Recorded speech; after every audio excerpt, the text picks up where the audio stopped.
Նախքան ելույթից բուն տեքստին անդրադառնալը ես ուզում եմ մեկ անգամ եւս այս ամբիոնից հայտարարել, որ Հայաստանի Հանրապետության անկախությունը, ինքնիշխանությունը անսակարկելի է եւ պետք չէ ամեն անգամ այս ամբիոնը օգտագործել երեսպաշտության մաստեր կլաս անցկացնել եւ մեզ մեղադրել ինչ որ պետականության դեմ գործելու կամ անկախության արժեքը չգնահատելու մեր ընկերների արյան եւ հերոսական անցած ուղու արդյունքում ստեղծվել եւ առաջին հանրապետությունը եւ 90-ական թվականներից մինչեւ քարորիա պատերազմ, եթե մի քիչ ձեզ նեղություն տակ եւ նայեք, դուք կտեսնեք անկախությունը ով ավելին գնահատում եւ այդ անկախության համար մեր ընկերները իրենց կյանքի գնով որևէ մի բան չեն խնայել։ Հերիքա այս ամբիոնը օգտագործեք մարդկանց մանիպուլյացիայի ենթարկելու, այս ամբիոնը նաեւ այս դահլիճում նստած մարդիկ կան, որոնք նույն հերոսական ճանապարհն են անցել, իրենց ընտանիքի անդամները, իրենց հայրերը, որդիները, լավ հերիք չի, ինչ եք ամեն անգամ գալիս ու այստեղ ավել պակաս բաներ խոսում։ Ես իմ ելույթը վերաբերվում է առհասարակ այս վերջին օրերին այս ահավոր սպանությունները, որ տեղի են ունեցել Հայաստանի Հանրապետություն։ Վերջին մեկ շաբաթվա ընթացքում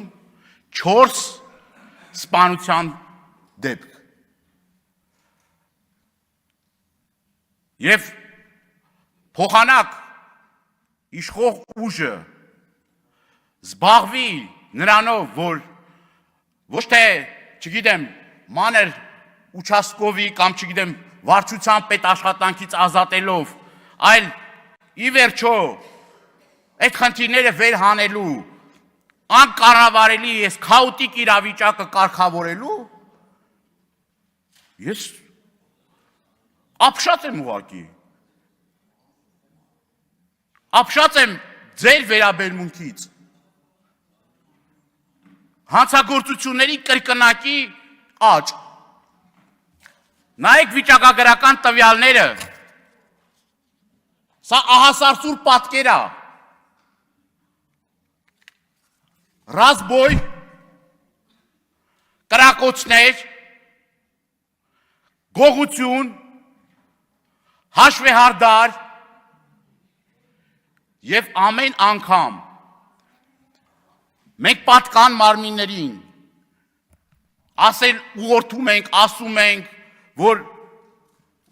դուք փոխանակ զբաղվեք այդ խնդիրները լուծելով, գիտեք ինչով եք զբաղված, ընդդիմադիրներին հետապնդելով,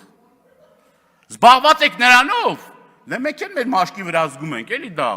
տնից դուրս ենք գալի մի քանի օպերատիվ աշխատող մեր հետևից ֆռում է, ասում եք պաշտպանում է, բայց ես այդ պաշտպանվածությունը չեմ տեսնում, որպես մարդ, որը 7 անգամ մեքենան թալանել են, 2 անգամ ջարդել, մի անգամ էլ այրման փորձա, պարոն Քոչարյան, որ պաշտպանում են, այդ քիչ այդպես բաներ կատարում են։ Ձեզ են պաշտպանում, մեքենան չէ, լռություն դահլիճում։ Այդ մեքենան մերն է, մենք ենք այդ մեքենայի մեջ նստում։ Մի անգամ էլ արգելակների հետ կապված խնդիր ա եղել։ Եվ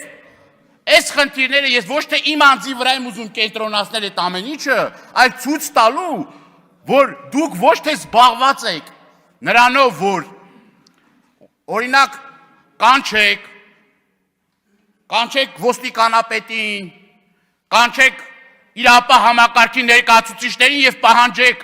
թե ոնց եղավ, որ նույն Փարաքարում 8 ամիս շարունակ պայթունավտանգ իրավիճակ է ստեղծվում, միջանձնային հարցեր են լինում, այդ գաղտնալսելուց լավ եք, Բա այդ որ գաղտնալսում եք, մի հատ ձեզ հետաքրքիր չի ինչա տեղի ունենում, ինչա կատարվում։ Ասում եք վենդետա է, բայց վենդետան ինչի արդյունքում է տեղի ունենում։ Վենդետան տեղի է ունենում, երբ որ պետություն չկա, իրապահ համակարգը պատշաճ չի աշխատում, եւ մարդիկ զբաղված իրենք ստիպված են իրենց հարցերը լուծել այն ձևով, որը որ անընդունելի է։ Անընդունելի է։ Անընդունելի է։ Անընդունելի է։ Հակոբյան, նախազգուշացում։ Չի կարելի, այսպես նախապես զգուշացրեցի։ Պարոն Դանիելյան, մի քիչ ցածրելի խնդրում եմ։ Լռություն։ Մեր հայրենակիցները անպաշտպան են, փոխարենը պաշտպանված են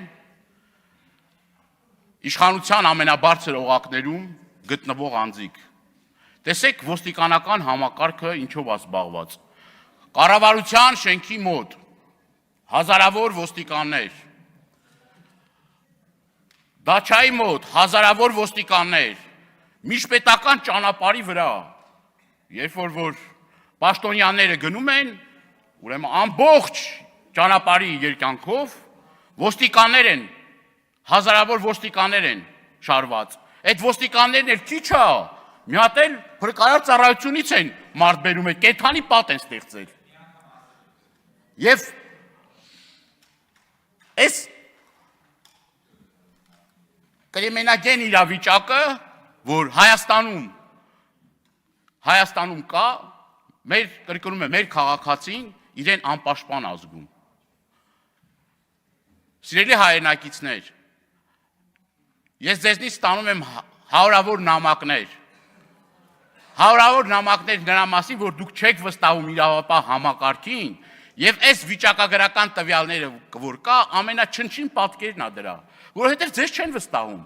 Մարդիկ չեն վստահում, որ հաղորդում տան հանցագործության մասին, որովհետեւ գիտեն, որ 10 անգամ տվել են, եթե հարցը չի լուծվել, 11-րդ անգամ ինչի պիտի լուծվի այդ հարցը, կամ ինչ ակնկալիք ունենան, որ այդ հարցը պիտի լուծվի։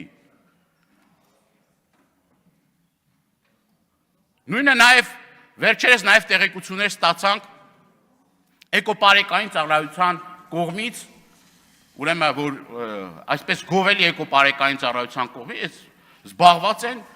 թմրանյութերի, չգիտեմ, շրջանառությամբ, ինչ որ Սյունիքում մի խայտարակ դեպք է տեղի ունեցել։ Խայտարակ դեպք։ Պարոն Պարսիլյան, պարոն Թորոսյան։ Նույնը նաև պարեկային ծառայության աշխատողների կողմից տարբեր, ուրեմն մենք եւ մամուլից եւ նաեւ վիճակագրությունը նայելով տեսնում ենք, որ այդ մարդիկ ուրեմն զբաղված են էլի թմրանյութերի հետ կապված էլի խնդիրներ կար։ Որ նույն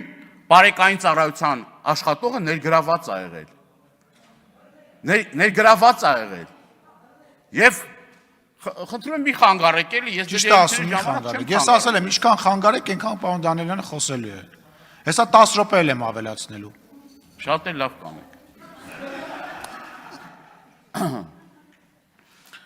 Սիրելի հայրենակիցներ, ես մեկ անգամ եւս այս ամբիոնը օգտագործելով ձեր նամակներին ի պատասխան ուզում եմ ձեզ հավաստիացնել, որ ընդդիմությունը իր եղած գործիքակազմով ամեն ինչ անելու է, որպեսզի այն հանցագործությունները, որ կատարվում են Հայաստանի Հանրապետությունում, պատշաճ քննության ենթարկվեն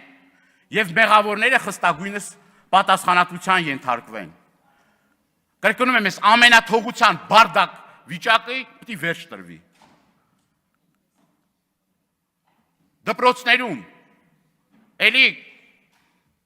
տարբեր ահազանգներ ենք ստանում նարկոտիկի հետ կապված։ Թմրանյութերը մտել են դպրոցներ, կրթական հաստատություններ եւ այս ուղղությամբ նորից էլի 0 աշխատանք։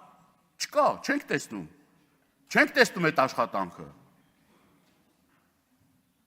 Եվ վերադառնալով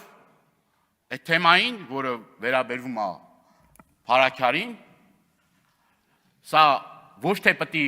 դուք սենց 1-2 օր հետո ասեք, որ արդեն վերջ մեղավորները արդեն բան են արել, ձերբակալված են, պատասխանատուները ձերբակալված են, դրանով իսկ ուղղորդեք,